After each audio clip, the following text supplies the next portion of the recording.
Keuangan Purbaya mengungkapkan investor-investor tersebut tertarik untuk masuk ke sektor keuangan dan tidak lama lagi untuk menandatangani komitmen dan memasukkan dananya ke Indonesia, sehingga akan mendorong kinerja pasar keuangan Indonesia.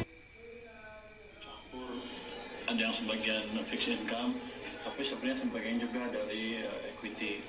Jadi harusnya ini kan financial sector ya, bukan FDI. Jadi harusnya sih nggak lama lagi akan masuk ke Indonesia dan akan mendorong pasar modal Indonesia ke level lebih tinggi lagi.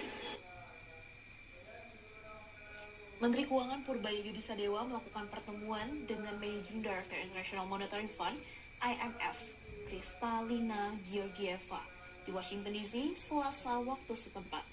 Dalam pertemuan tersebut, Purbaya mengungkapkan bahwa Indonesia memiliki bantalan fiskal yang memadai.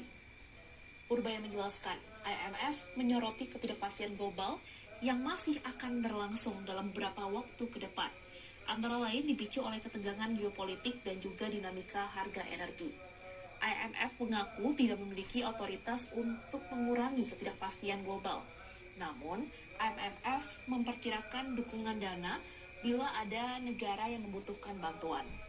Purbaya menambahkan, IMF menaruh perhatian pada kemampuan Indonesia bertahan di tengah ketidakpastian global saat ini.